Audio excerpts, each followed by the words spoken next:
ഉപയോഗിക്കാനും പാടില്ല. ഉള്ളി തിന്ന് പള്ളിയിൽ നിസ്കരിക്കാൻ വരരുത് എന്ന് തിരുദൂതം പറയാനുള്ള കാരണം എന്താ? ഉള്ളി തിന്നവന്റെ വായ്നാറ്റം അടുത്തുള്ളവന് ദുരിതാവുന്നുള്ളത് കൊണ്ടാ. അത്ര വരെ ഇസ്ലാം ആ കാര്യത്തിൽ സൂക്ഷ്മത കാണിച്ചിട്ടുണ്ടെങ്കിൽ ഇന്നത്തെ മനുഷ്യർക്ക് പണം കിട്ടിയാൽ മതി, എവിടുന്നെങ്കിലും പൈസ കിട്ടിയാൽ മതി, അതിനെന്ത് നെറികേടിനും മനുഷ്യൻ തയ്യാറാ. ഇക്കഴിഞ്ഞ ദിവസം നാട്ടിലുണ്ടായ ഒരു സംഭവം, 18 കൊല്ലം വിദേശത്ത് ജോലി ചെയ്തൊരു സാധു ഉള്ള പണം കൊണ്ട് നാട്ടിലൊരു 3.5 സെന്റ് വാങ്ങിയ ഒരു വീടുണ്ടാക്കി.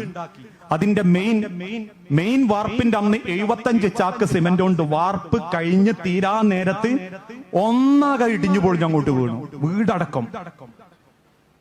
ആ മനുഷ്യൻ അതിന്റെ അടികു കുത്തിരുന്ന് കണ്ണീര് വായിക്കുമ്പോ ആ കണ്ണിന്ന് വരുന്നത് കണ്ണീരല്ലായിരുന്നു, ചോരയായിരുന്നു.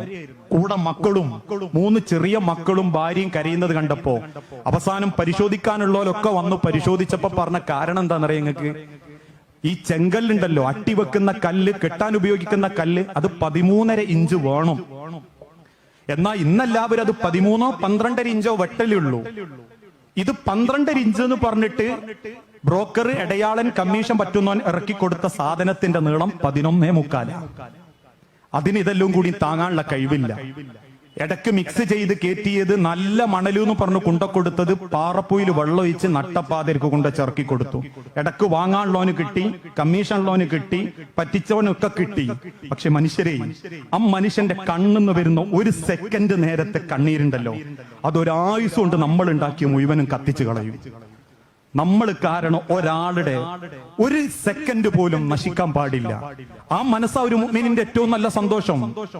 ഞാൻ കൂട്ടുകാരനാകുമ്പോ എന്റെ കൂട്ടുകാർക്ക് എന്നെ കൊണ്ടൊരു നഷ്ടം ഉണ്ടാവരുത്. എന്റെ പരം കൂടിയ എന്റെ കുറെ സിനിമ കിട്ടും, കുറെ വൃത്തികേട് കിട്ടും, ഇടക്കിടക്ക് ഞാൻ തിന്നാൻ വാങ്ങിക്കൊടുക്കുന്നത് കൊണ്ട് എന്റെ പരം എങ്ങനെ ചുറ്റാൻ പറ്റും എന്ന ചിന്തയാണെങ്കിൽ അവന്റെ സമയം കൂടി നഷ്ടപ്പെടുത്തിയതിന്റെ കുറ്റം ഞാൻ അള്ളാനോട് പറയണം. ഇന്ന് ചില വാട്സപ്പ് അഡ്മിന്മാരും ഗ്രൂപ്പുമാരും ഒക്കെ എന്തെങ്കിലും വിഷയം ഉണ്ടാകുമ്പോ പെട്ടെന്ന് അഡ്മിൻ ഓൺലി ആക്കലുണ്ടല്ലോ, അതിൽ വരുന്ന എന്ത് തോന്നിവാസത്തിനും നിങ്ങളും കാരണക്കാരാ. അള്ളാന്റെ അടുത്ത് മറുപടി പറയേണ്ടി വരും. ഇസ്ലാമിക ഗ്രൂപ്പാണോ നന്മക്ക് കൂലി കിട്ടും, തോന്നിയാസ ഗ്രൂപ്പാണോ അള്ളാന്റെ അടുത്ത് കുറ്റം കിട്ടും. നമ്മളിലൂടെയാണ്, നമ്മൾ അഡ്മിനായി നിൽക്കുന്നിടത്താണ് 150 ആൾക്കാർക്ക് ആ വീഡിയോ കിട്ടുന്നതെങ്കിൽ നമ്മൾ കാരണമാണ് ആ ഫസാദ് മറ്റൊരാൾക്ക് നമ്മൾ അയച്ചു കൊടുത്തതെങ്കിൽ. എനിക്ക് കിട്ടിയത് ഈ കൂട്ടത്തിൽ അറിയുന്ന ഷിബുക്കാൻ അയച്ചു, ഷിബുക്ക ആലപ്പുഴ ജില്ലയിലല്ല മൊത്തത്തിലും പാട്ടാക്കി എങ്കിൽ ഇത്രയും മനുഷ്യന്മാരെ നശിപ്പിച്ചതിന്റെ കുറ്റം കൂടി അള്ളാന്റെ അടുത്ത് ഞാൻ ഏറ്റെടുക്കേണ്ടി വരും. അത് ഈ ദുനിയാവിൽ ഒരു പൊരുത്തം കൊണ്ട് തീരൂല. പൊരുത്തം എന്ന് പറഞ്ഞാൽ കാടടക്കിയിട്ടുള്ള പൊരുത്തപ്പം അല്ലേ? ഇന്ന് അതേപോലുള്ള രണ്ടാമത്തെ വലിയൊരു വിഷയമാണ് മനുഷ്യന്റെ ഏറ്റവും വലിയ സ്വഭാവക്കേട്, തമ്മ് തെറ്റുക എന്നുള്ളത്. ലോകത്തിന്റെ തിരുദൂതൻ മദീനത്തെ പള്ളിയിൽ എന്നൊക്കെ എഴുന്നേറ്റ് നിന്നിട്ടുണ്ടോ അന്നൊക്കെ സഹാബത്തിന് ഓതിക്കൊടുക്കുന്ന ആയത്ത് വത്തഖുല്ലാഹല്ലദീ തസാഅലൂന ബിഹി വൽ അർഹാം. മനുഷ്യരെ, നിങ്ങളെ കുടുംബ ബന്ധത്തിന്റെ വിഷയത്തിൽ അള്ളാന്റെ ചോദ്യത്തിന് മറുപടി പറയാൻ പറ്റിയിട്ടില്ലെങ്കിൽ അള്ളാന്റെ മഹ്ശറയിൽ നിങ്ങൾ ചെയ്തതൊന്നും നിങ്ങൾക്ക് ഉപകാരപ്പെടൂല. അത്ര ഗൗരവത്തോടെ ഇസ്ലാം പഠിപ്പിച്ചു, നിങ്ങൾ കുടുംബബന്ധം ചേർക്കണം, തമ്മിൽ അലോഗ്യത്തിലാവരുത്. ലാ യദ്ഖുലുൽ ജന്ന ഖാത്തിഉർ റഹിമ. ബന്ധം മുറിക്കുന്ന ആളുകൾ അള്ളാന്റെ സ്വർഗ്ഗത്ത് കയറൂല. 100% സത്യാണത്. ബന്ധം മുറിച്ച ആള് ഏത് വക്ത് തെറ്റാതെ പള്ളിയിൽ വന്ന് നിസ്കരിച്ചാലും ഒരു 10-100 തവണ ഉംറ ഹജ്ജ് ചെയ്താലും അള്ളാന്റെ സ്വർഗത്തിലോ കയറൂല. വലാ യജിദ റീഹഹാ. സ്വർഗത്തിന്റെ മണം പോലും ആ ബന്ധം മുറിച്ച ആളുകൾക്ക് അള്ളാഹ് കൊടുക്കൂല. ഇന്നത്തെ കാലഘട്ടത്തിൽ മുഖത്തോട് മുഖം നോക്കാത്തവരുണ്ട്, സലാം പറയാത്തവരുണ്ട്, പറഞ്ഞ സലാം മടക്കാത്തവരുണ്ട്, ക്ഷണിക്കാത്തവരുണ്ട്, ക്ഷണം സ്വീകരിക്കാത്തവരുണ്ട്. ഓണ്ട് ഞാൻ എല്ലാം ആദ്യേ ഭാഷി പറയുന്നവരുണ്ട്. ഞാൻ വരണേ ഇന്ന ആൾക്കാരൊന്നും എന്നോട് മിണ്ടരുത് എന്ന് പക പറയുന്നവരുണ്ട്. അവസാനം തമ്മിലുള്ള അലോഗ്യമൊന്ന് പൊരുത്തപ്പെടിക്ക പോലും ചെയ്യാതെ മരണം വരെ ആ വീറും വാശിയും കൊണ്ടടക്കുന്നവര് ഈ കൂട്ടത്തിലില്ലേ? മകന്റെ വീട്ടുകാരോട്, മകളെ വീട്ടുകാരോട്, തൊഴിലാളികളോട്, കുടുംബക്കാരോട്, വേലിക്കപ്പുറത്തുള്ളവരോട്, ബന്ധക്കാരോട് ദീനിന്റെ പേര് പോലും തെറ്റാൻ ഇസ്ലാമ തെളിവില്ല. ഇസ്ലാം മതം സ്വീകരിച്ച സഅദ് ഇബ്നു അബീ വക്കാസ് എന്ന ചെറുപ്പക്കാരനോട് ഉമ്മ പറഞ്ഞു, മോനെ നീ ആ മതം ഒഴിവാക്കാതെ എന്റെ അടുത്തേക്ക് വന്നാൽ ഉമ്മ എന്നെ വീട്ടിൽ കയറ്റൂല. ഉമ്മ വെള്ളം കിട്ടാതെ കുടിക്കാതെ മരിക്കുമ്മ. നാട്ടുകാരെ നിന്നെ കാത്തിലുമ്മ ഉമ്മനെ കൊന്നോനെ എന്ന് വിളിക്കും, എന്നെ വിളിപ്പിക്കും മോനെ ഞാൻ. സഅദ് ഇബ്നു വഖാസ് റളിയല്ലാഹു അൻഹു റസൂലുള്ളാഹിന്റെ വീട്ടിലേക്ക് ഓടി. നബി, എന്റെ ഉമ്മ അങ്ങനെ പറയുന്നുണ്ട് റസൂലേ, ഞാൻ എന്ത് ചെയ്യണം? ഉമ്മയായിട്ടുള്ള ഇടപാടൊക്കെ നിർത്തണോ? തിരുദൂതൻ പറഞ്ഞു, പാടില്ല സഅദേ, അതെന്റെ ഉമ്മയാ. വസ്വാഹിബഹുമാ ഫിദ്ദുനിയ മഅറൂഫ, ഉമ്മാനോട് നല്ല നിലക്ക് മരണം വരെങ്ങി പെരുമാറണം. പക്ഷെ ഉമ്മ പറയുന്ന ശിർക്ക് ഈ അനുസരിക്കണ്ടെന്ന് മാത്രം. ആ ചരിത്രത്തിലുണ്ട്. മതത്തിന്റെ പേരിൽ പോലും തമ്മിൽ തെറ്റാൻ തെളിവില്ല, ദീനിന്റെ വിഷയത്തിൽ പോലും തെറ്റാൻ തെളിവില്ല. പക്ഷെ നമ്മൾ അലോഗ്യത്തില, ചെന്നിട്ടില്ല, കണ്ടിട്ടില്ല, സലാം പറഞ്ഞിട്ടില്ല. മരിക്കണം, ഒന്ന് ചെന്ന് കാണണേ. ഇതുവരെ പണക്കുള്ള മനുഷ്യന്മാരെ ആയുസുള്ളപ്പോ കാണൂല, മരിച്ചെന്ന് കേട്ടാ മയ്യത്ത് കാണാൻ പോവും. എന്നാ പിന്നെ ഒക്കെ പൊരുത്തായി എന്നാ വിചാരം. ഇല്ലട്ടോ, ആയുസുള്ളപ്പം വാങ്ങണം പൊരുത്തം. അതുകൊണ്ടാ മരിക്കാൻ കിടക്കുന്ന തിരുദൂതൻ റബീഉൽ അവ്വൽ 10-ാം തീയതി മരണത്തിന്റെ 2 ദിവസം മുൻപ് മദീനത്തെ പള്ളിയിൽ വന്നിട്ടുണ്ട്. 6 ദിവസം മുൻപ് തിരുദൂതൻ വീട്ടിൽ കിടന്നുപോയിട്ടുണ്ട്. ശരീരത്തിന്റെ ചൂട് കണ്ട് സങ്കടം സഹിക്കാനാവാത്ത സഹാബത്ത് ഓരോ നിമിഷവും റസൂലിന്റെ മേല് വെള്ളമൊഴിക്കുക. മരിക്കുന്നതിന്റെ തലേ ദിവസം 7 തോൽപാത്രം വെള്ളം റസൂലിന്റെ മേക്കുണ്ട ചോദിച്ചു, ചൂട് കണ്ടിട്ട്. അവസാനം അല്പം ആശ്വാസം തോന്നിയപ്പം വലത് കൈ നിലത്തുകുത്തി എഴുന്നേൽക്കാൻ നോക്കി തിരുദൂതൻ ബോധം കെട്ടു വീണു. ബോധം തെളിഞ്ഞപ്പോ സഹാബത്തിനോട് പറഞ്ഞു, സഹാബത്തെ 2 പേര് ഇനി ഒന്ന് മദീനത്തെ പള്ളി കൊണ്ടുപോകണം. കഅബ് ബിൻ മാലിക്, അലി ഇബ്നു അബീ ത്വാലിബ് റളിയല്ലാഹു അൻഹുമാ 2 പേരും തിരുദൂതന്റെ കൈയെടുത്ത് തോളിലിട്ടു. എന്നിട്ട് ഷോൾഡറിൽ തിരുദൂതനെ പൊക്കിയെടുത്തു. നിലത്തുറയ്ക്കാത്ത തിരുദൂതന്റെ കാലുകൾ മദീനത്തെ മണലിലൂടെ വലിച്ചയക്കേണ്ടി വന്നു. അത്രമാത്രം തളർന്നുപോയ അള്ളാന്റെ തിരുദൂതൻ എന്തിനാ മദീനത്തെ പള്ളിയിൽ വന്നത് എന്നറിയാൻ വേണ്ടി എല്ലാ ഭാഗത്തുനിന്നും സഹാബത്ത് പള്ളിയിൽ ഇടിച്ചു കയറി. തിരുദൂതൻ മരിക്കുമ്പം സഹാബത്തിന്റെ എണ്ണ എത്രയാ? 1,40,000 സഹാബാക്കൾ ഉണ്ടെന്ന് മദീനയില്. ആ സഹാബാക്കൾ മദീനത്തെ പള്ളിയുടെ മുൻഭാഗത്ത് കണ്ണു നിറഞ്ഞ് കാത്തിരിക്കുമ്പോൾ മിമ്പറിലിരുന്ന് തലകുനിച്ച് പെരടിയുടെ വെളുത്ത ഭാഗം, ഈ പെരടിയുടെ വെളുത്ത ഭാഗം സഹാബത്തിന് കാണിച്ചു കൊടുത്ത് അള്ളാന്റെ തിരുദൂതൻ പറഞ്ഞൊരു വാക്കുണ്ട്, അയ്യുഹന്നാസ്, ജനങ്ങളെ. അവിടെ ഹിന്ദുല്ല, മുസ്ലിമില്ല, സിഖില്ല, പാർസില്ല, കറുത്തവനില്ല, വെളുത്തവനില്ല, തറവാടുള്ളവനില്ല, ഇല്ലാത്തവനില്ല. മനുഷ്യരെ, മൻ കുൻത ജലബത്തു ലഹു ദഹറൻ ഫഹാദാ ലഹരി, മൻ കുൻത ശതംതു ലഹു ഇർലൻ ഫഹാദാ ഇർലി. എന്റെ നാവ് കൊണ്ടോ പെരുമാറ്റം കൊണ്ടോ മനസ്സിൽ എന്നോടൊരു അലോഗ്യം തോന്നിപ്പോയിട്ടുണ്ടെങ്കിൽ, എന്നോട് വെറുപ്പ് മനസ്സിൽ കൊണ്ടു നടക്കുന്നവരുണ്ടെങ്കിൽ, ഞാൻ പിണങ്ങിയവരുണ്ടെങ്കിൽ എന്നെ വന്ന് തല്ലണം. ഫഹാദാ ലഹരി, എന്റെ പെരടിക്ക് ചവിട്ടണം. എന്നാലും നിങ്ങൾക്ക് തീരുമെങ്കിൽ ആ പൊരുത്ത് എനിക്ക് തന്നേക്കണം. ഇന്ന 4 തല്ല് തച്ച അങ്ങക്ക് മതിയാകെങ്കിൽ ഇന്ന അടിച്ചോ സഹാബത്തെ. ഉമർ റളിയല്ലാഹു അൻഹു കരഞ്ഞോണ്ട് ചോദിച്ചു, നബിയെ അങ്ങനെ ഉണ്ടോ പ്രവാചക? അള്ളാന്റെ തിരുദൂതൻ തിരിച്ചു പറഞ്ഞു, ഉമർ, അള്ളാന്റെ മഹിശറയിൽ അവിടെ മുഹമ്മദ് പ്രവാചകൻ എന്നൊന്നുമില്ല. അള്ളാഹുവിന്റെ കോടതിയിൽ എന്റെ നേരെ നോക്കി ആരെങ്കിലും ദുനിയാവിലെ ബന്ധങ്ങളുടെ കണക്ക് പറഞ്ഞാൽ അള്ളാഹു ആദ്യം എന്നോട് പറയും, മുഹമ്മദേ, ആദ്യം ബന്ധമൊക്കെ ഒന്ന് ചേർത്തിട്ട് വാ, എന്റെ പിണക്കും വാശിയൊക്കെ ഒന്ന് മാറട്ടെ, എന്നിട്ട് ഞാനും ഇയ്യും തമ്മിലുള്ള ബന്ധം ആരംഭിക്കൂ എന്ന് അല്ലാഹ് പറഞ്ഞു കളയും. പരലോകത്ത് ഒരാൾക്ക് മറ്റൊരാളുടെ മുഖത്തേക്ക് പോലും നോക്കാൻ കെൽപ്പില്ലാത്ത ആ ലോകത്ത് ഞാൻ എങ്ങനെയാ ഉമറെ പൊരുത്തം വാങ്ങുക? ആ ചോദ്യം ആ തിരുദൂതന്റെ സഹാബത്തിനെ പ്രേരിപ്പിച്ച് ഇന്നും മരിക്കുന്നവരെ നമ്മൾ വിട്ടുകൊടുക്കൂല. വാശിയാ, എനിക്ക് എന്തിന്റെ കുറവാ?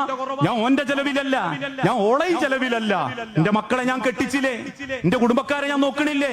പിന്നെ എന്റെ അടുത്തേക്ക് വരേണ്ടിയവർ എന്റെ അടുത്ത് വരട്ടെ. എത്ര ആളുകളാ ഹജ്ജും ഉംറയും യാത്ര പറയാതെ പോകണേ? എത്ര ആളുകളാ പൊരുത്തം വാങ്ങാതെ മരിക്കുന്നത്? ചിലര് അതിനൊരു ഐഡിയ കണ്ടെത്തിയതാണ്. ഇന്ന് മരിച്ച വാപ്പാന്റെ മയ്യത്തുമായി പള്ളി കൊണ്ടുവരുമ്പോ പള്ളിയുടെ 1-ാമത്തെ സെഫിൽ വെക്കുന്ന വാപ്പാന്റെ മയ്യത്തിന്റെ തലക്കും ഭാഗത്തു നിന്നോ ഉമ്മാന്റെ മയ്യത്തിന്റെ പള്ളഭാഗത്തു നിന്നിട്ടോ ഇതുപോലത്തെ ഒരു മൈക്ക് കൈമ കിട്ടുമ്പോഴേക്കും ചില മക്കളുണ്ട്, ഒരായുസ് കൊണ്ട് വാപ്പാനോട് നല്ല വർത്താനം പറയാത്ത മക്കള്, കണ്ണ് നിറഞ്ഞ് നെഞ്ചു പൊട്ടിയിട്ടൊരു വർത്താനം, എന്റെ വാപ്പ, എന്റെ ഉമ്മ ജീവിച്ചിരിക്കുന്ന കാലത്ത് എന്തെങ്കിലും പറ്റിപ്പോയിട്ടുണ്ട്, അവരെ കബറ് വിചാരിച്ച് നിങ്ങൾ പൊരുത്തപ്പെട്ടു കൊടുക്കണേ എന്ന്. അങ്ങനെ പൊരുത്തം ചോദിക്കാൻ ആരാ പഠിപ്പിച്ചത്? ഇസ്ലാമിലില്ല. ഒരു മയ്യത്ത് കൊണ്ടുവെക്കുമ്പോൾ തലക്കും ഭാഗത്ത് നിന്ന് തിരുദൂതൻ ഒരു ചോദ്യം ചോദിച്ചിട്ടുള്ളൂ, ഈ മയ്യത്തിന് കടണ്ടോ? കടം വീട്ടാൻ കഴിവുണ്ടായിട്ടും കടം വീട്ടാത്തവനാണോ? ആണ് നബിയെ എന്ന് പറഞ്ഞാൽ ഈ തപ്പനയുടെ മറ നീക്കി തിരുദൂതൻ ഇറങ്ങി അങ്ങ് നടക്കും, മയ്യത്ത് സ്കരിക്കൂല. അതല്ലാതെ മരിച്ച വാപ്പാക്ക് വേണ്ടി മയ്യത്ത് വാങ്ങാൻ മക്കളെ ഏൽപ്പിച്ചിട്ടില്ല. മരിച്ച വാപ്പാന്റെ പോരിശ കാണിക്കാൻ 10 ചാക്ക് അരി വാരാനും അല്ല പറഞ്ഞിട്ടില്ല. മരിച്ച വാപ്പാന്റെ മദഹ് പാടി നടക്കാൻ വേണ്ടിയിട്ട് കത്തപ്പര കെട്ടിയിട്ട് ആൾക്കാരെ കൂട്ടിക്കൊണ്ടുവന്ന് ഖുർആനോദാൻ ഇസ്ലാം പഠിപ്പിച്ചിട്ടില്ല. കാരണം അള്ളാന്റെ തിരുദൂതൻ മരിച്ചപ്പോ ഒരു മക്കളും ഖബറിന്റെ അടുത്ത് പോയിട്ട് ഖുർആൻ ഓതിയിട്ടില്ല.